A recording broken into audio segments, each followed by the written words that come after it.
Washington.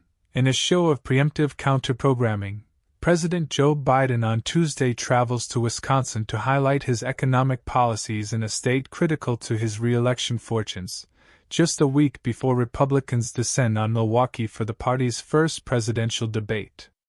His trip comes on the eve of the anniversary of the Inflation Reduction Act, major economic legislation that he signed into law with great ceremony, but polls show that most people know little about it or what it does. Wisconsin is among the handful of critical states where Biden needs to persuade voters that his policies are having a positive impact on their lives, and he is expected to visit frequently to make his case.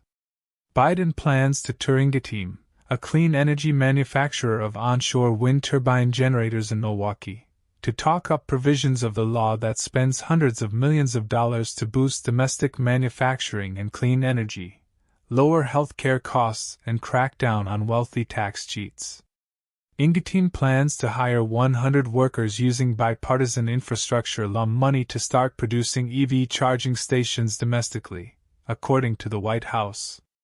Also timed to Biden's trip, multinational tech firm Siemens is set to announce that it will start manufacturing solar inverters in Kenosha County using tax incentives from the IRA law. Administration officials say the trip is meant to recognize the effects of the law, which passed Congress on party-line votes. The president and his team are excited to bring that message to the American people throughout the week, White House Press Secretary Karine Jean-Pierre said Monday. Critics of the legislation say provisions of the law could end up increasing inflation. Former Treasury Secretary Larry Summers said during a virtual Peterson Institute for International Economics event in July that while he supported the IRA, the Biden administration's overall economic agenda is increasingly dangerous.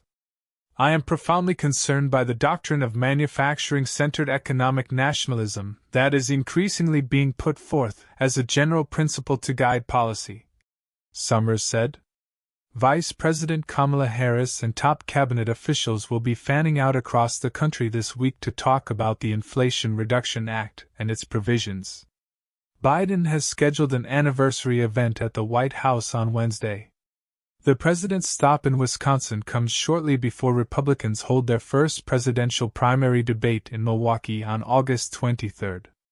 Former President Donald Trump, the leading Republican candidate in polls so far, has yet to say whether he will boycott or hold a competing event. Charles Franklin, director of Marquette Law School poll, said the trip could help Biden win support from independents, who make up about 10% of voters in the state. What he really needs to do is get independents in the state to like him a bit better, Franklin said. Coming and talking about his achievements, about factories that are working with American jobs, all of that is a good reason to come to speak to those folks in the state who are not partisans. Because Democrats are already behind him, Franklin said, and Republicans are almost certainly not going to cross over. Democratic gains helped decide a critical state Supreme Court race this spring that moved Wisconsin's highest court under liberal control for the first time in 15 years.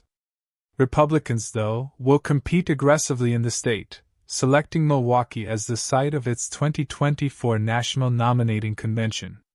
The 2020 Democratic Convention was supposed to be held in Milwaukee too, but it largely unfolded virtually because of the coronavirus pandemic. Biden is one of a string of administration officials making stops across the U.S. this week to promote the legislation's anniversary. Treasury Secretary Janet Yellen on Monday spoke in Las Vegas at an International Brotherhood of Electrical Workers Union Hall about the early results of bold federal action through the IRA and the administration's climate agenda. The IRA is driving economic growth, expanding economic opportunity, and bolstering our resilience, she said.